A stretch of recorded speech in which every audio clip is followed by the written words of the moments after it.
15 years ago, my ex-husband cheated on me with his childhood friend and even had a child with her, leading to our divorce. After the divorce, I suffered harassment from his affair partner and was eventually forced to quit my job. When I was at my lowest, my current husband rescued me, and we've built a happy family and live a peaceful life. But the happiness was short-lived. I unexpectedly ran into my ex-husband who abandoned me 15 years ago.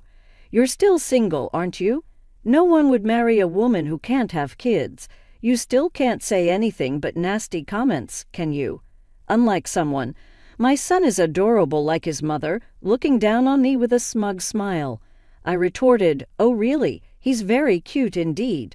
Oh, I should introduce my kids to you too." As I introduced my son, my ex-husband's smile faded and he began to tremble. "My name is Emily Johnson. I'm 38 years old this year. I live with my 13-year-old son Kyle, my 11-year-old daughter Lily, and my husband of the same age, Mike." Kyle, a middle school freshman, is right in the middle of his rebellious phase. He's been quite mouthy lately, but when he really doesn't listen, Mike steps in and sets him straight. Lily, my daughter, loves makeup and clothes and is quite the fashionista. Being the youngest, she's very good at getting her way. My son Kyle, who adores his sister Lily, quickly panics and apologizes whenever she tells him, "If you're not nice to Mom, I'll start disliking you." He hurriedly says, Sorry. Look, I'll get along with Mom, okay." He's honest and always livens up the atmosphere. Though noisy, we live happily. But actually, I'm a divorcee and this is my second marriage. I divorced due to my ex-husband's despicable betrayal.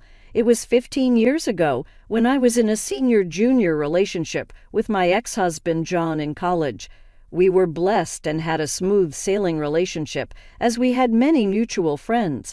Soon after getting married, we both wanted children and would talk about how nice it would be to have them, even dreaming about dressing them up in matching outfits. However, reality wasn't so kind, and a year passed without us having a child. Each month when my period came, it strained our relationship, which neither of us liked. So we had many discussions and even underwent expensive fertility treatments. But when told there was nothing wrong, our marital relationship didn't improve. Initially, John was supportive and cooperative, but as time passed without a child, his attitude towards me began to change. He'd throw sarcastic comments like, when will I ever become a father? As if it was all my fault we didn't have kids. He stopped helping with household chores altogether, leaving me to do all the cooking, washing dishes, laundry, and cleaning. When I asked, "Why have you suddenly stopped helping with the chores?" "You used to help," he said. "Since you're infertile, if you don't at least do the housework, you're not fulfilling your role as a woman. What's the point of our marriage then?" His words became increasingly thorny over time. My sister and her husband are already expecting their second child. Isn't that great? They're on their second, and we don't even have our first, right? He would glare at me with harsh eyes, mocking and despising me. "If you had a normal body, I would have been a father long ago. How can you say I'm not normal when we don't even know the cause yet?" But John retorted, "Infertility is always the woman's fault. Don't you even know that? If I had known you were infertile, I would never have married you. Show some remorse." His words pierced my heart. I also started receiving calls from my in-laws saying, "We want to see our grandchild soon." At first, I brushed it off, saying, "It's only been a year. These things take time." But maybe that was a mistake, because my mother-in-law's attitude became harsher. She'd say, "You're useless if you can't have children. My daughter had one right away. You're the only defective one." I felt pressured every day. One day, my close friend Sarah invited me out for drinks. John had been saying he was busy with work and coming home late, so I thought a break would be good and accepted the invitation. Then Sarah revealed a shocking truth. "I've wanted to see you for a long time, Emily. There's something I need to tell you."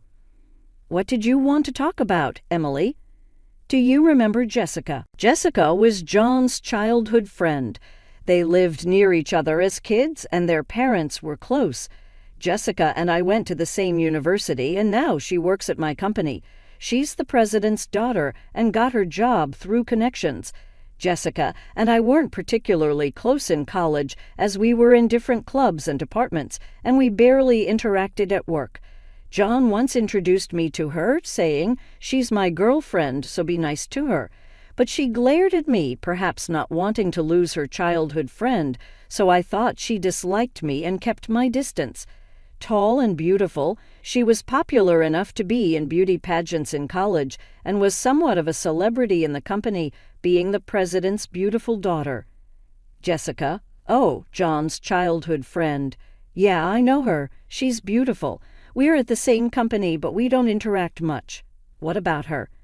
"Well, it's hard to say, but I think Emily, your husband John, and Jessica are having an affair." I was shocked by Sarah's warning, feeling like I'd been struck by lightning. "I saw them the other day. They were walking hand in hand, not like just friends. That can't be. You should check it out and call me if anything happens, okay? Thanks for telling me." I had a feeling that John was cheating. His attitude towards me was terrible, and he always came home late, claiming to be working overtime. On weekends, he'd say he was entertaining clients and wouldn't be home. I had a vague idea, but I pretended not to notice. That day, after parting ways with Sarah, I headed straight to a private investigator. The reason, of course, was to gather evidence of my husband's infidelity. It didn't take more than a week to gather evidence, but I myself wasn't ready to decide on divorce right away. No matter how terrible a husband he was the person I once vowed to spend my life with. I couldn't decide right away. A few days later, I returned home to find John, who usually came home late, sitting at the dining table. "Oh, you're home. Yeah, I thought you'd be late today as usual." I tried to sound sarcastic on purpose. "Yeah, sorry about that. I need to talk to you." Having heard about the affair from Sarah, I had a bad feeling. I want a divorce. What? So that's how it is. I realized that John wasn't just fooling around with Jessica, but that he was serious. Jessica's pregnant, so I'm going to marry her. Jessica? Your childhood friend? You said she was just a friend, and now she's pregnant. You were having an affair. Don't call it an affair. Makes me sound like a scumbag. Can't be helped, right? Jessica can actually get pregnant, and she's beautiful. There's no reason for me to choose you over her. I was shocked by John's brazen attitude. He didn't think he was in the wrong at all. I was so shocked that I couldn't find the words to speak. Seeing me silent, John scoffed and said, "Even my mom kept nagging me to divorce you. She always liked Jessica more. She's beautiful, kind, and can have kids. My mom will be happy with this." In the end, my mother-in-law and husband had always preferred Jessica. I was so sad that tears started to flow. "Well, I've packed my things and I need to leave for the sake of the child that's about to be born." Saying that, John left the house. I didn't have the energy to stop him. Later, I was unilaterally sent divorce papers. There was a note attached, written by a woman: "Please divorce my husband quickly."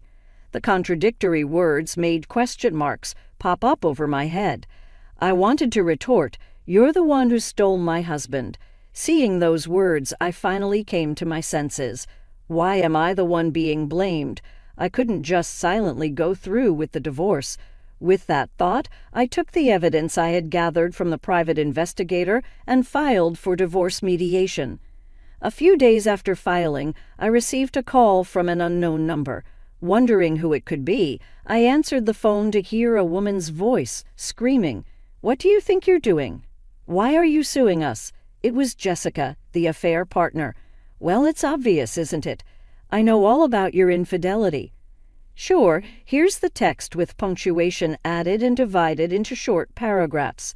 It's only natural for me to ask for alimony." "Alimony? I have a baby in my belly. You're really going to demand money at a time when we'll need it most. Who's the real monster here?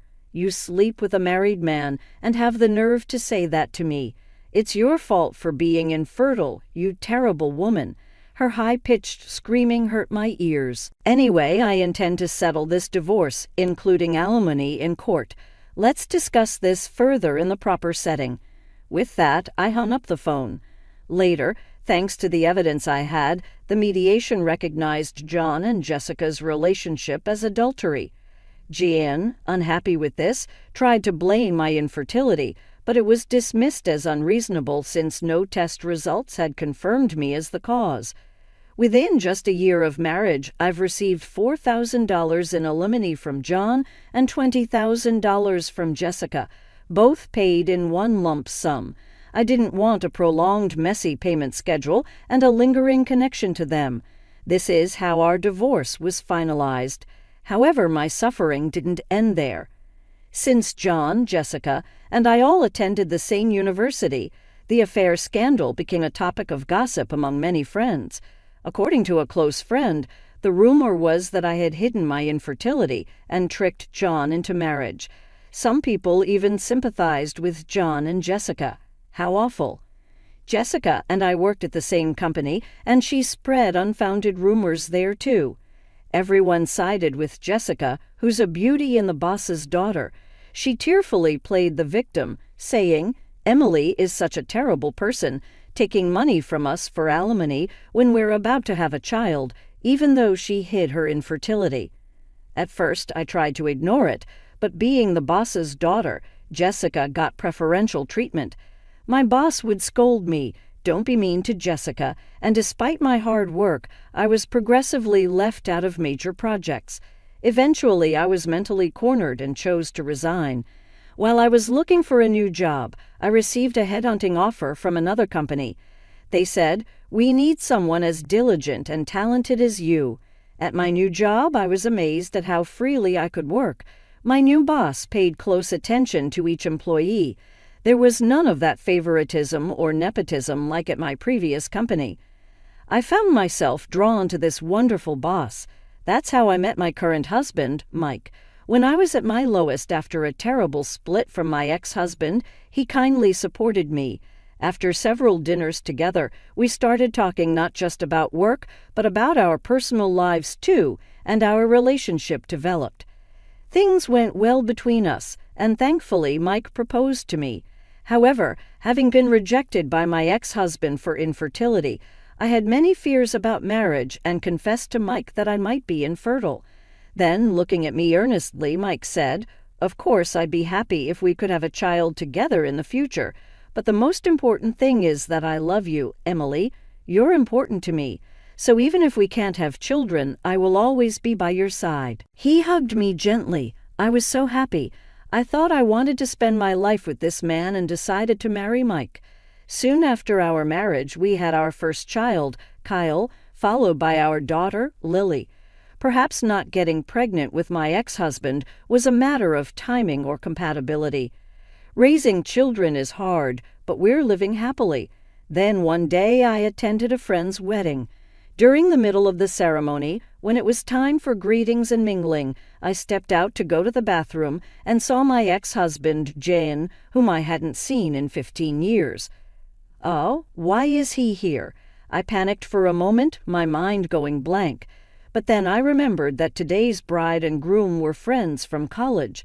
It made sense for John to be there. I tried to ignore him and walk past, but he called out loudly, "Hey," so he noticed me. "What, you've put on weight, haven't you? It's been so long since I've seen you." Jan, seemingly drunk, talked loudly and spat while speaking. "You haven't changed a bit," I added in my mind, still as unpleasant as ever. Then John called his family over. There was Jessica and their son. Seeing my face, Jessica smirked and said, "Oh, it's been a while. Have you gained weight? Is it stress eating? Must be tough. I bet you're still an infertile woman with no one to take you, right?" I was dumbfounded by their rude behavior and couldn't find the words to respond. I noticed their son hanging his head, blushing with embarrassment. He had very handsome features. "Ah, I forgot to introduce him. This is my son. As you can see, he's cute like Jessica, right?" Jessica, too, proudly bragged about their son. "He's handsome, smart, a real genius," she said. Sorry to say it seems like we're the only happy ones here. They praised their son and looked down at me with smug smiles. However, their son seemed unhappy with his parents' behavior, seemingly displeased with them belittling someone else. He must be a very kind boy, I thought. But I had no time to deal with them. As I turned to leave, John grabbed my arm tightly, stopping me. So you cause our divorce because of your infertility, and then you have the nerve to extort money from us? John was still holding a grudge about something that happened 15 years ago. If anyone should hold a grudge, it's me. Then Jessica also turned to me and said, "Yeah, you're a single infertile woman. Why would you need money? Families with children like us need it more, don't you think? Pay us back double the amount you took from us." At that time, I was dumbstruck by such selfish remarks, speechless. When John and Jessica's son spoke up, single means unmarried, right? But she's wearing a wedding ring on her left hand, pointed out by their son. John and Jessica stared intently at the ring on my left ring finger. "What? You're married?" John and Jessica's loud exclamations drew stares from the surrounding people. I was mortified as I pondered what to do. I caught sight of a familiar face. "You shouldn't be so loud at a celebration like this. It's disturbing others.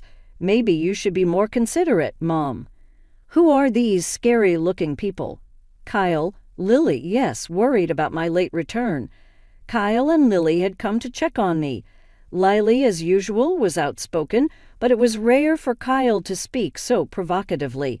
"Mom, you're late coming back. Mom, you have kids?" "Yes, I do." "Let me introduce them. This is my son, Kyle, and my daughter, Lily." John seemed speechless, shocked that his ex-wife, whom he thought was infertile, had 2 children. Jessica was staring intently at my son. After a while, she muttered in a strange voice, "That uniform." She seemed fixated on my son's attire. "Ah, he came straight from school with his dad." "It's not about that. That's the uniform of that famous private middle school, huh?" "Oh, yes. Kyle's attending the prestigious private middle school. Yes, Kyle excelled in his studies and was attending a well-known local private school." "It can't be. A child of yours at that school. And my daughter, too. She plans to take the exam for the same school next year." "That's right. And you know what? Kyle is amazing. He won a violin competition." "Violin. I thought I recognized this boy. Wasn't he on TV recently?" "Ah, you saw that?" "Yes, he's been getting a lot of media attention lately. Today he's coming back from violin practice." "Impossible? That can't be." John and Jessica were left gaping, frozen in shock. "You were supposed to be infertile. How could you have such?" I calmly addressed John's confusion. "I'm glad to see you two seem happy. As you can see, I'm filled with happiness too. Let's not involve each other anymore. We have nothing to do with each other now." As I was about to leave with my children, my husband Mike appeared. "Hey, what's going on here? The main event is about to start again." Seeing my husband, John's face turned pale. "President Smith." "What?" Jessica, too, upon seeing my husband, turned white and trembled.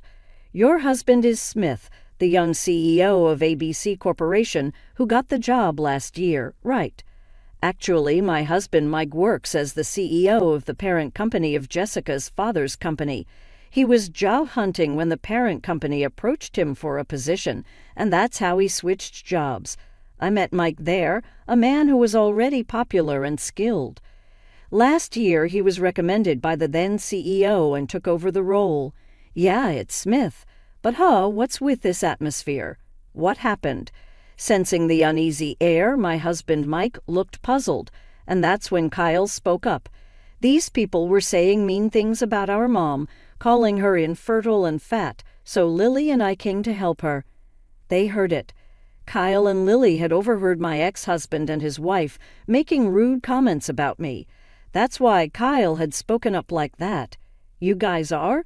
Those words seemed to click something in Mike's mind, and his expression turned grim. "Sure, here's the final part of the text punctuated and divided into short paragraphs. I had heard rumors, but never imagined they were this insensitive. Then John suddenly started to defend himself to Mike. No, I mean, Mr. Smith, I would never say anything bad about your wife, right, Jessica? Why are you growling so much? She's just his wife, right? I was the one who got yelled at by my father and suffered a lot because you made me pay her money for our affair. I'll never forgive you. Now, Jessica, what are you saying? If he dislikes us, our subcontracting company is finished. Think about that. Realizing it was bad to be disliked by the CEO of their parent company, John started to flatter Mike. But Jessica, not satisfied, started arguing with him. What a ridiculous scene. Then Jan and Jessica's son, who had been silent, burst out. Stop it. Listening to you both is terrible. You're saying awful things about her, calling her fat and infertile, and now demanding money back. Unashamed. And what about this affair? Am I a child born out of an affair? Am I unwanted? His voice cracked with tears. John and Jessica started to fumble for words. Well, that's not. As I realized the guests were staring at us, Jessica, noticing their gazes, blushed and looked down. Although I still can't forgive John and Jessica, their son seems to be a just, kind boy. He's innocent in all this. Thinking this, I was about to comfort their son when my husband Mike spoke first. Thank you. You stood up for my wife. You really are a kind boy, he said gently, patting the boy's head. I followed with a smile. But maybe I am a bit overweight. That's not true. Well, actually, I'm pregnant. My belly is getting bigger, I said, stroking my belly. I'm currently pregnant with our third child and on maternity leave. Seeing the boy with tears in his eyes, I added, Your mom took great care of you in her belly, just like this. You're not unwanted. Your parents love you and are proud of you, right? I looked at John and Jessica. The boy then asked them, Really? In a hurry, they both nodded vigorously and said, Yeah, you're our pride and joy. Absolutely, you mean everything to us. At this, the boy immediately broke into a wide smile. Seeing their son smile, I also felt a sense of relief. Let's just remember that today is a day for celebration. Let's all head back to our seats. Saying this, each family returned to their respective seats.